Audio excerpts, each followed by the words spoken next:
ஓம் நமோ நாராயணாய். சிம்மராசி அன்பர்கள் அனைவரையும் நமஸ்கரிக்கிறேன். 2015 வருஷம் எப்படி இருக்குன்னு நம்ம இப்போ பார்க்க போகிறோம். நல்ல நேரம்னு சொல்கிறத விட எதுலேயுமே கொஞ்சம் நிதானமாகவே இருக்கணும். காரணம், புதினி யோகத்தில் இந்த வருஷம் துவங்கி இருக்கிறது 2015 வருஷம். சரி, அப்போது கிரகத்துடைய பலத்தை பார்க்கும்போது பெரிய கிரகமான சனி கிரகம் அர்த்தாஷ்டம சனி, அட்டமச்சனியில் பாதி அர்த்தாஷ்டம சனி, படாத பாடுபடுத்துவா, இருந்தாலும் தைரியத்தையும் கொடுப்பா. சரி, ஒரு 100 கிலோ சுமையை தூக்கி தலையில் வைக்கும்போது நாராயணான்னு சொல்லி அந்த சுமையை தூக்குறச்சு அந்த சுமையாக தெரியாது, கஷ்டமாக தெரியாது. பெரிய கஷ்டத்தை கூட மனோதைரியம் இருந்தால் சுலபமாக நம்ம போக்கிடலாம். அதனால் எதை பற்றியும் கவலைப்பட வேண்டாம். சரி, குருவுடைய சஞ்சாரமும் சரி, புதனுடைய சாரபலமும் சரி, அதே நேரத்தில் ராகு கேதுவுடைய பலமும் 2-8 இதெல்லாம் ஓரளவுக்கு நமக்கு தடுமாற்றமான நிலை தான். இந்த ஒரு காலகட்டத்தில் நாம் தைரியத்தை அளவுக்கு அதிகமாக வளர்த்துக்கணும். இந்த யோகமோ ஓரளவுக்கு எல்லாமே எப்போவும் அசுபம் கூட ஒரு வகையில் அது யோகமாக தான் இருக்கும். அப்போ நமக்கு தடுமாற்றங்கள் எதுலேயுமே நிதானமாக இருக்கணும். பாத்ரூம் போனால் கூட சோப்பு வலிக்கு கீழே விழுந்துருவா. அதாவது வலிக்கிற கீழே வரும்போது கை கால் அடிபட்டு போயிடும். பெரியவாள்லாம் ரொம்ப கவனமாக பார்த்துக்கக்கூடிய நேரம் இது. காரணம், வயசானவா டாய்லெட்டு பாத்ரூம் போவா, அவளெல்லாம் ரொம்ப கவனமாக, ரொம்ப அன்பாகவும் அரவணைப்பாகவும் வச்சுக்கணும். விரக்தியான ஒரு காலகட்டங்கள்லாம் உருவாகும். அது இந்த ஜனவரி மாதத்தில் எடுத்துக்கிட்டேன்னா, அதாவது 9 கிரகத்தில் 6 கிரகம் நமக்கு சௌக்கியத்தை கொடுத்தாலும் கூட அதிமுக்கியமான கிரகங்கள் கொஞ்சம் விலகி நிற்கிறதுனால எதுலேயுமே சற்று நிதானம் இல்லாத ஒரு சூழ்நிலைகள் வரும். கோபமாக பேசக்கூடாது. காரணம், சிம்மராசியில் ஒரு சிலருக்கு அதிகமான கோபம் உண்டாகும். அப்போ கோபத்தை நம்ம உள்ளடக்கணும். மற்ற எப்படி தன்னை கூட்டுக்குள்ளே சுருக்கின்னு இருக்குதோ அதுபோல் கோபத்தை நாம் உள்ளடக்கி நாம் இருந்தால் நாம் எந்த ஒரு காரியத்தையும் நாம் ஜெயிச்சிடலாம். ஜனவரி மாதம் தை பிறந்தால் வழி பிறக்கும்பா, தை பிறந்தால் வழி பிறக்கும் தான், இல்லைன்னு சொல்ல. அதே நேரத்தில் அனுபவம் பிறக்கும். சின்ன தடுமாற்றங்கள் கூட, சின்ன விஷயங்கள் கூட நமக்கு பெரிய அனுபவத்தை கொடுக்கும். அந்த அனுபவம் தான் நமக்கு முக்கியம். ஒரு மனுஷாளுக்கு பணம் முக்கியமாக இல்லை, 10 பேர் முக்கியம், அனுபவம் முக்கியம். அந்த அனுபவசாலினால் சாதிக்க முடியாத காரியமே கிடையாது. அதே தான் இப்போ உங்களுக்கு நடக்க போகிறது. பிப்ரவரி மாதம் ரொம்ப ஒரு விசேஷமான மாதம்னு சொல்லலாம். காரணம், 9 கிரகத்தில் 5 கிரகங்கள் நமக்கு சாதகமாக இருக்கிறது. குருவுடைய சஞ்சாரமும் சரி, சனி பகவானுடைய சஞ்சாரமும், ராகுடைய சஞ்சாரமும், செவ்வாயுடைய சாரபலமும், அதாவது புதனுடைய வித்வோக பலமும், யோக திதானி பலமும் நமக்கு பலமாக அமைகிறதுனால மனோபலம் வைராக்கியமாக இருக்கும். எடுத்த காரியத்தை செஞ்சு முடிக்கலாம். தொழில் ரீதியாக எந்த ஒரு தடுமாற்றமும் இல்லாமல் நாம் தொழிலை நாம் செய்யலாம். எந்த தடுமாற்றமே தேவையில்லை. தொழிலை நல்ல விருத்தியாக பண்ணலாம். விருத்தினா ரொம்ப மேன்மையாக ஓங்கி பண்ணலாம். கடன் வாங்கியாவது நாம் தொழிலை பண்ணணும். அப்படி ஒரு சூழ்நிலைகள் இந்த ஒரு பிப்ரவரி மாதத்தில் சொந்த தொழில் துவங்குறதுக்கு உண்டான யோகம், சொந்த தொழில் செய்கிறதுக்கு உண்டான வாய்ப்புகள் அத்தனையும் கிடைக்கும். இந்த பிப்ரவரி மாதத்தில் தொழில் ரீதியான ஒரு நல்ல ஒரு சூழ்நிலைக்கு உகந்த மாதம் பிப்ரவரி மாதத்தை சொல்லலாம். சரி, மார்ச் மாதம் விவாகத்துக்கு, திருமண யோகம், சுபகாரியம். சரி, பொண்ணு அழைச்சிட்டு கோயிலுக்கு போகிறோம். அதே நேரத்தில் பிள்ளையாத்துக்காராலும் கோயிலுக்கு வந்திருப்பான். யார் பொண்ணு? உங்கள் பொண்ணா? மகாலட்சுமி மாதிரி இருக்காளே சன்னதியில் பார்த்தா. சரி, இவ தான் நமக்கு மாட்டு பொண்ணாக வரணும்னு அப்போவே மனசில் தீர்மானம் பண்ணிக்கிறா. சரி, அவளே மாட்டு பொண்ணா வீட்டில் ஆற்றுல போய் பொண்ணு கேட்குறா. சரி, முடிஞ்சு போகிறது. இப்படி தான் சில நல்ல காரியங்கள்லாம் நடக்கும், எதிர்பாராத. அதனால தான் விசேஷங்களில் பொண்ணுகளை அழைச்சிட்டு போகணும். வயசு வந்த பொண்ணுகளை நல்ல சுபகாரியங்கள் நடக்கிற நிகழ்ச்சிக்கு அழைச்சிட்டு போவா. அந்த காலத்துலலாம் அப்போல்லாம் அழைச்சிட்டு போவா. அப்போ மாப்பிள்ளையாத்துக்காரன் வந்தானே, யார் உங்கள் பொண்ணா? ஆஹா, சரி பரவாயில்ல, பொண்ணு நல்லா லட்சணமாக இருக்காள, நம்ம பிள்ளையாண்டானுக்கு ஏற்ற பொண்ணாக இருக்காள, அப்போவே முடிவு பண்ணுவாள். பெரியவா தான் முடிவு பண்ணுவாள். இப்போல்லாம் ஒரு சில சின்னவாளே முடிவு பண்ணிக்கிறா. அது மொபைல் ஃபோன்லேயே முடிவு பண்ணி விட்றா இப்போல்லாம் ஒரு சிலர்லாம். அதெல்லாம் தகாத நிலைகள். அதனால் அம்மா அப்பா பெரியவாளுடைய ஒரு ஆசீர்வாதத்தோட கல்யாணம் நடந்தால் ரொம்ப விசேஷமாக இருக்கும்.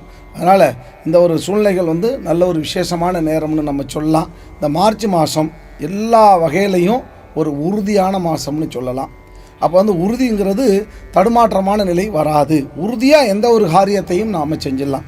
ஏப்ரல் மாதத்தில் புத்திர பாக்கியத்துக்கு உகந்த மாதம். அப்போ குழந்தை பாக்கியம் நீண்ட நாளாக போராடிகிட்டே இருப்பாள். அது சிம்மராசியில் பார்த்தா சொல்லவே வேண்டாம். கல்யாணம் பண்ணி ஒரு சிலருக்கு பார்த்தாக்கா 5 வருஷம் ஆகிருக்கும், 6 வருஷம் ஆகிருக்கும். அக்கம் பக்கத்தில் உள்ளவாளுடைய நச்சரிப்பு தாங்க முடியாது. தொல்லைக்கு பொருள் வேறு, துன்பத்துக்கு பொருள் வேறு, கஷ்டத்துக்கு பொருள் வேறு, நச்சரிப்பு. உடனே என்ன பொண்ணு உண்டாயிட்டாளா, அந்த கேள்வியே அவள் கேட்குற கேள்வியே இவளை கொல்லும். அந்த மாதிரிலாம் ஒரு தர்ம சங்கடமான சூழ்நிலைகள். அந்த அவாவாளுடைய உபாதை அவாவாளுக்கு தான் தெரியும், அது மற்றவாளுக்கு தெரியாது. எருது பொன் காக்கை அறியாதுங்கிறது போல் அந்த உபாதைக்கு உள்ளாகக்கூடிய சூழ்நிலைகள்லாம் மறைஞ்சி மே மாதம் நல்ல ஒரு உயர்வான சூழ்நிலைகள். ஏப்ரல் மே 2 மாதமும் குழந்தை பேருக்கு, குழந்தை பாக்கியத்துக்கு உகந்த மாதம்னு சொல்லலாம். அந்த 2 மாதங்களும் குருவுடைய பலம் ரொம்ப அதீதியாக இருக்கிறதுனாலையும், செவ்வாயோட காரணம் என்னென்னா, குரு ஜென்மத்துக்கு வாரத்துக்கு முன்னாடியே விரைய குருவாக இருக்கிறச்சையே நல்ல ஒரு சூழ்நிலைகளை குரு போகிற போக்கில் செஞ்சுட்டு போயிடுவா. அதை பற்றிலாம் கவலைப்படக்கூடாது. சனியுடைய பலமும், சனிக்கு எப்போவுமே பாவன கீர்த்தி, யுக கீர்த்தி, போதித கீர்த்தி, நுபாதி கீர்த்தி, உஷானக கீர்த்தி, இப்படியாக கீர்த்திக்கு 5 கீர்த்தி உண்டு. சனியை பார்த்து எல்லாம் பயப்படுவா. ஏழரை சனியா, கண்டச்சனியா, பாதகச்சனியா, பாடாப்படுத்துமே, ஏழரை சனியா, உண்டு இல்லைன்னு பண்ணிவிடுமே. பகவான் உண்டு இல்லைன்னு பண்ணுறதில்ல. சனி பகவான் தராசு போல அளந்து கொடுப்பார், சரியாக கொடுப்பார், பலனையும் கொடுப்பார், பாதகத்தையும் கொடுப்பார். அந்த பாதகத்தை சாதகமாக மாற்றுறது பக்தி. அப்போ சிம்மராசியில் ஒரு சிலருக்கு பக்தி குறைச்சலாக இருக்கும். அப்போ அந்த பக்தி மார்க்கத்தில் வர்றச்ச அவனா நிம்மதியாக சௌக்கியமாக இருக்கலாம். ஜூன் மாதம் வெளியூர் வெளிநாடு போகிறதுக்கு சிறப்பான மாதம்னு சொல்லலாம். ஜூன் மாதத்தில் எடுத்த காரியம் எல்லாமே தொடங்கும். ஜூன் 1லேருந்து 30 முடிய எந்த ஒரு சூழ்நிலையும் தங்கு தடை இல்லாமல், பயம் இல்லாமல் பண்ணலாம். வெளிநாடு ரொம்ப பேர் விண்ணப்பிச்சுட்டே இருப்பா, பேங்க் வேலைக்கு போட்டிருப்பா, சட்டுன்னு ஆர்டர் வரும், உடனே ஓடி போகலாம், நல்ல சம்பாத்தியம் கிடைக்கும். ஒரு சில பிள்ளையாண்டா காலேஜில் படிச்சுட்டு இருப்பா, பொண்ணுகள் படிச்சுட்டு இருப்பா, கேம்பஸ் செலெக்ஷன் ஆகி நல்ல வெளிநாடு எம்என்சி மல்டிநேஷனல் கம்பெனி வெளிநாடு கம்பெனி இவாளை எடுத்துப்பா. இப்படிலாம் நல்ல ஒரு மனசுக்கு குதூகலத்தை, மகிழ்ச்சியை தரக்கூடிய சூழ்நிலைகள்லாம் ஜூன் மாதம் உண்டாகும்.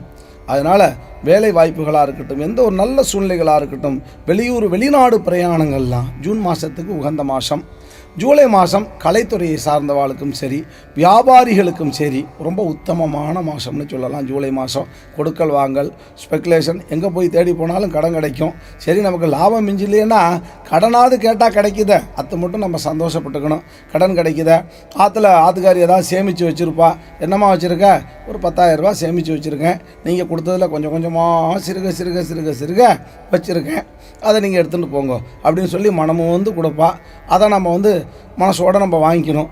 ஒரு சிலர் பேர் பார்த்தாக்கா அந்த சிம்ம ராசியில் ஒரே சண்டை சச்சரவு ஆற்றுல நடந்துகிட்டே இருக்கும். காத்தால் எழுந்தோடனே ஒருத்தன் மூஞ்சில் ஒருத்தன் முழிக்க மாட்டான். ஈகோ அது இருக்கக்கூடாது. நகமும் சதையும் போல் இருக்கணும். கணவன் மனைவினா ஒருத்தருக்கு ஒருத்தர் விட்டு கொடுத்து போகணும். மனைவிக்கு தலைவலிக்குதா, உடனே இவன் தாங்கி பிடிச்சி தலைவலியை தைலம்லாம் போட்டு தேய்ச்சி விட்டு மனைவிக்கு அப்படி ஒரு பக்குவமான நிலை, உபசரிப்பு, அரவணைப்பு இதெல்லாம் கொடுத்தாதான் மனைவி எப்போவுமே ஒரு மனநிலை தெளிவாக இருப்போம். இல்லாட்டினா பிரம்மகத்தி வந்துடும். ஒரு சில பெண்களுக்கு பார்த்தா சிம்மராசியில் எதுவோ பறி கொடுத்த மாதிரி விரக்தியாக இருப்பாள். அதுக்கு காரணம் கணவனாக இருப்பாள். இதை ஒரு குற்றமாக சொல்ல, ஒரு சில குடும்பங்களில் அடியே நான் அனுபவத்தில் சொல்கிறேன். நான் ஜாதகம் பார்க்க வர்றச்ச எல்லாரும் என்கிட்ட ஜாதகம் பார்க்க வர்றச்ச சொல்லுவா, அது மாதிரி ஆத்துக்கார் இப்படி இருக்காரு, என்ன பண்ணுறது சுவாமி, ஒன்றும் இல்லை, அவர் பக்தி பிரார்த்தனையில் கொண்டு வந்துடலாம், சன்னதிக்கு அழைச்சிட்டு வாங்க, எல்லாம் சௌக்கியமாகிடும்னு சொல்கிறது. அதனால் குடும்பங்கள் சேர்ந்து இருக்கணும், பிரியக்கூடாது. அது குழந்தைகளுக்கு ஆகாது இல்லையா? குடியும் குடுத்தனமுமா இருக்கணுங்கிற, வாழையடி வாழையாக இருக்கணும். அதே நேரத்தில் ஒரு சில ஆண்களுக்கு தகாத பழக்கம் இருக்கும். தகாத பழக்கம்னா தீர்த்தம் சாப்பிட்றவாளாக இருப்பாள். அதே நேரத்தில் தகாத உறவுகள்லாம் இருக்கும். இதெல்லாம் நம்ம தூக்கி போட்டுடணும். போட்டுட்டு எம்பெருமானே கதின்னு பூர்ண சரணாகதி ஆகணும். அப்போ தான் நம்ம எதையுமே நாம் சாதிக்க முடியும். சரி, ஆகஸ்ட் மாதம் தெளிவான மாதம்னு சொல்லலாம். தெளிவான மாதம்னு சொல்கிறச்ச வண்டி வாகனங்கள் வாங்கிறதுக்கும் சரி, நிலம், சொந்த நிலம் வாங்கிறதுக்கும் சரி, வீடு யோகம்லாம் உண்டாகக்கூடிய சூழ்நிலைகள் இந்த ஆகஸ்ட் மாதத்தில் எதிர்பாராத வகையில் செல்வம் சேரக்கூடிய மாதம்னு சொல்லலாம். எதிர்பாராமல் இப்போ ஒரு வீடை பார்த்துட்டு வந்திருப்பா, 10 நட அலைஞ்சிருப்பா, 11ஆவது தடவை அந்த வீடு இவா கைக்கு வந்துடும். அப்படி ஒரு சந்தோஷமான நிலைகள். நிலம் பார்த்துட்டு வந்திருப்பா, சொந்தமாக ஒரு காணி நிலம் கூட இருக்காது, ஆனால் சொந்தமாக எல்லாமே ஏற்படுறதுக்கான வாய்ப்பு. காரணம் எல்லாமே ஒரு நொடியில் தான் நடந்து முடிகிறது. மனிதனுடைய வாழ்க்கையும் சரி ஒரு நொடியில் முடிஞ்சு போகிறது. மனுஷாலுடைய பிறப்பும் ஒரு நொடியில் முடிஞ்சு அதை பிறக்கிறா. அதாவது செல்வத்தும் ஒரு நொடியில் குபேரன் ஆகிடுறா, குபேர சம்பத்தி யோகம் வந்துடுறது. ஒரு நொடியில் வந்து ஒன்றுமே இல்லாமல் போயிடுறோம். அதனால் எல்லாத்துக்கும் நம்ம பொறுத்து இருக்கணும், காத்திருக்கணும். அப்போ செப்டம்பர் மாதம் ஒரு சௌக்கியமான மாதம்னு சொல்லலாம். வியாதிகள் தீரக்கூடிய மாதம் செப்டம்பர் மாதம். செப்டம்பர் மாதம் வியாதிகள் தீரக்கூடிய மாதம்னு சொல்லணும். காரணம், பெரியவாள்லாம் பார்த்தா கொஞ்சம் நோய்வாய்ப்பட்டிருப்பா. நமக்கே எடுத்துட்டாலும் ஒரு சிலருக்கு இந்த கை கால் வலி, முட்டு வலி, முதுகு வலி, இதெல்லாம் இப்போ மனுஷாலை சுற்றி பார்த்தா 64 வியாதி இருக்குது. சரி, 64 வியாதியும் தீர்றதுக்கு என்ன வழி? புண்ணிய சேத்திரங்களுக்கு போகணும், புனித நீர் ஆடணும். அப்போ இந்த திருமஞ்சன தீர்த்தம் தலையில் பட்டுவிட்டா நமக்கு எல்லாமே சௌக்கியம் உண்டாகும். காரணம் என்னென்னா, நதிகள்லையே போய் நம்ம நீராடணும். நம்ம நதிகளில் நீராடும்போது அந்த சுனைகள்லேருந்து வரக்கூடிய அதாவது இந்த பச்சிலை மூலிகை எல்லாம் ஜலத்தில் கலந்து வரும். ஜலத்தில் கலந்து நம்ம வந்து மூலிகை எந்திரிக்கிறச்ச நமக்கு வியாதி காணா போயிடும். அதனால தான் கங்கா, யமுனா, கோதாவரி, கிருஷ்ணா, காவிரி, துங்கபுத்ரா, பிரம்மபுத்திரா சப்த புண்ணிய நதி தீர்த்தம் ஆடணும். நாசிக் பக்கத்தில் வாங்கலாம், மகாராஷ்டிராவில் தர்மகேஸ்வரர் சன்னதிக்கு போங்கோ. போயிட்டு வந்தாச்சுனாலே நமக்கு நல்ல ஒரு திருப்பம் உண்டாகும். கோதாவரியில் தீர்த்தம் ஆடுங்கோ, நமக்கு செய்த கோடி பாவங்கள் நம்மளை விட்டு போயிடும். அதே நேரத்தில் மந்திராலயத்துக்கு போங்கோ, போயிட்டா பிரம்மபுத்திராவில் தீர்த்தம் ஆடுங்கோ, நாம் செய்த முன் பிறவியில் செய்த பாவங்கள் அத்தனையும் போயிடும். காரணம், நமக்கு இந்த மனுஷ பிறவி கிடைக்கிறதே பெரிய அரிது, மானிட பிறவி அரிது. இதை வந்து பெரியவாள்லாம் சொல்லி வச்சுருக்கா. இந்த மனுஷ பிறவி எடுக்கிறதுங்கிறது பெரிய அபரிதமான ஒன்று. செப்டம்பர் மாதம் அதாவது வந்து ஒரு ஏற்றமான மாதம்னு சொல்லலாம். செப்டம்பர் மாதம் நல்லா ஒரு திருப்புமுனை, டைனிங் பாயிண்ட் கிடச்சிரும். அதே நேரத்தில் அக்டோபர் மாதம் கலைத்துறையில் உள்ளவாளுக்கு ஓஹோன்னு வரும். கலைத்துறையில் உள்ளவாளுக்கும் சரி, வியாபாரிகளுக்கும் சரி, இந்த அக்டோபர் மாதம் ரெட்டிப்பு மாதம்னு சொல்லலாம். அந்த அளவுக்கு அவளுக்கு நல்ல ஒரு முன்னேற்றமான சூழ்நிலைகள்லாம் அவளுக்கு உருவாகும். சில பேர் இந்த சேமித்து வைக்கணும் தானியங்கள்லாம், அதெல்லாம் இந்த அக்டோபர் மாதத்தில் சேமித்து வைக்கலாம். எதிர்பாராத நன்மைகள், அதாவது உயர்வு எல்லாமே கிடைச்சிரும். அதே நேரத்தில் நவம்பர் மாதத்தில் வந்து ரொம்ப பேர் பார்த்தாக்கா அப்படியே போராடிகிட்டே இருப்பா. சின்ன ஒரு காரியத்தை கூட அவளால் சாதிக்க முடியாது. அந்த ஒரு சூழ்நிலைகள்லாம் மாறி நவம்பர் மாதம் அவளுக்கு சட்டுப்புட்டுன்னு காரியங்கள்லாம் கைகூடி வந்துடும். சில பேருக்கு ரொம்ப நீண்ட தூரத்தில் இருப்பாள், வீட்டுக்கு வர முடியாத சூழ்நிலைகள்லாம் இருக்கும். அவள்லாம் உடனே விண்ணப்பிச்சான்னா உடனே ட்ரான்ஸ்ஃபர் ஆகியோ அல்லது லீவ் கிடைச்சோ இந்த நவம்பர் மாதம் ரொம்ப சுபிட்சமான மாதம். காரணம், நவம்பர் மாதத்தில் குருவுடைய அதிதி யோக சராதி யோகமும், குருவுக்கு வந்து அதாவது நிகார்த்தி பாவ யோகமும், சனி பகவானுக்கு வந்து சம்யுகாதி யோகமும் சேர்ந்து வர்றதுனால எல்லா கிரகங்களும் நமக்கு ஒன்று சேர்ந்து 9 கிரகத்தில் 5 அதிமுக்கியமான கிரகங்கள் நமக்கு நன்மை தர்றதுனால நவம்பர் மாதம் பிரமாதமாக இருக்கும். டிசம்பர் மாதம் கேட்கவே வேண்டாம். சிம்மராசியை பொறுத்தளவுக்கு இப்படி ஒரு மாதமா அப்படின்னு சொல்கிற அளவுக்கு இந்த டிசம்பர் மாதம் 7ஆம் தேதியிலேருந்து எல்லா காரியங்களும் சித்தியாகும். இருந்தாலும் சற்று நிதானமாக இருக்கணும்.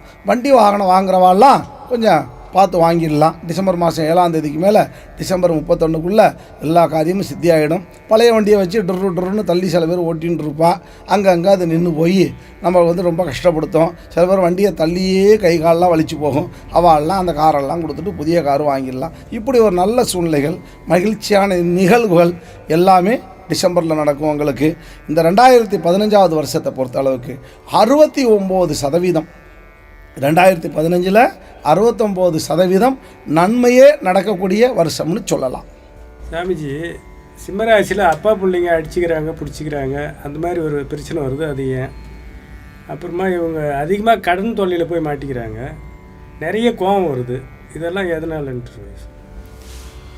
சிம்மராசியை பொறுத்த அளவுக்கு பிதாபுத்திரு தோஷம்னு ஒன்று உண்டு. சனியும் சூரியனும் சேர்ந்து இருந்துட்டாலே அப்பா பிள்ளைக்குமே ஆகாத ஒரு நிலை உருவாகும். காரணம், சனி சூரியன் சேர்ந்துருந்தாலும் அதை குரு பார்த்துட்டா இதை பட்டுப்படாமலும் பேசிப்பா. ஒரு வீட்டில் ஆற்றுல பார்த்தாக்கா அப்பா உட்காந்துருப்பா, பிள்ளையாண்டா அப்படியே போயிட்டே இருப்பா. அப்படியே அப்பா திரும்பி பார்க்க மாட்டான், அப்படியே நேராக எங்கேயோ பார்த்துக்கிட்டு போயிட்டே இருப்பான்.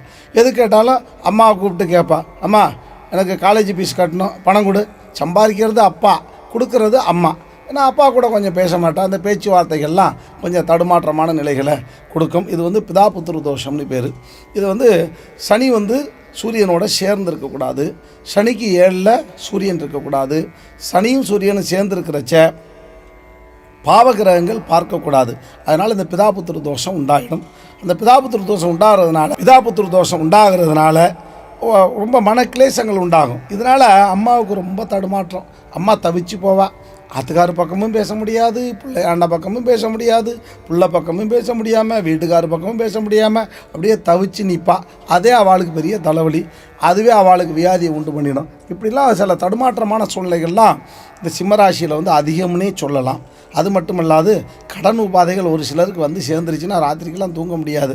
ஃபோனு வந்துட்டே இருக்கும். என்ன சார் எப்போ கொடுப்பேலா கொடுக்க மாட்டேலா, இல்லை கொடுப்பேலா மேலே போயிடுவேலா, இப்படிலாம் ஒரு சிலர் அபத்தமாக பேசுகிறவாள்லாம் இருக்கா, அனர்த்தமாக பேசுகிறவாள்லாம் இருக்கா. சரி கொடுத்துட்டோமே, கொஞ்சம் பொறுத்து வாங்கிப்போமே அப்படிங்கிற எண்ணங்கள்லாம் வராது. அதனால் இந்த கடன் உபாதைகள் இருக்கத்தான் செய்யும். இருந்தாலும் கூட இந்த 2015 வருஷத்தில் ஒரு நிவர்த்தி நிச்சயமாக உண்டு. கடன் தொல்லை வந்து நம்ம அனுபவமாக எடுத்துக்கணும். ஒரு சிலருக்கு ஜாதக ரீதியாக கடன் இருந்தால் நிறைய ஆயுசு கிடைக்கும்னு சொல்லணும். அதனால் கடன் உபாதைகள் இருக்கட்டுமே, கடன் இருந்தால் என்ன நம்ம திருப்பி கொடுத்துட போகிறோம், திருப்பி கொடுக்கணுங்கிற எண்ணம் இருக்கிறச்ச எம்பெருமான் கண்டிப்பாக கொடுப்பார். கடன் உபாதைகள் தீர்றதுக்காக நாம் 7 புண்ணிய நதி தீர்த்தங்களும் தீர்த்தமாடிட்டு வாங்கோ. அல்லது அங்கே போக முடியலையா, திருப்பதி போங்க. புஷ்கரணியில் 12 முறை நீங்கள் வந்து பகவானுடைய நாமத்தை உச்சரித்து நீங்கள் நல்லா தீர்த்தம் ஆடிட்டு வாங்கோ. நான் மகாலட்சுமி அஷ்டோஸ்திரத்தை நீங்கள் சொல்லிகிட்டே வாங்கோ. எல்லா காரியங்களையும் பகவான் சித்தி பண்ணிடுவார். அல்லது கார்த்தால கோவிந்த நாமத்தை சொல்லுக்கோ. 3 தடவை நல்ல நைட்டு விளக்கேற்றி விளக்கு முன்னாடி உட்காந்து ஸ்ரீ ஸ்ரீனிவாசா கோவிந்தா, ஸ்ரீ வெங்கடேஷா கோவிந்தா, பக்தவச்சலா கோவிந்தா, இப்படி பகவானுடைய நாமத்தை கோவிந்த நாமத்தை 3 தடவை உச்சரிச்சேன்னா 24 நிமிஷம் ஆகும் 3 தடவை சொல்கிறதுக்கு. எல்லா காரியத்தையும் பகவான் பார்த்துப்பா. எல்லா பிரச்சனைகளும் ஓடி போயிடும். கவலையே பட வேண்டாம். இந்த 2015 வருஷம் 69% உங்களுக்கு நன்மையே செய்யுமே தவிர அது தீமைன்னு சொல்ல முடியாது. இதை நாம் அனுபவமாக எடுத்துக்கணும். ஓம் நமோ நாராயணாய.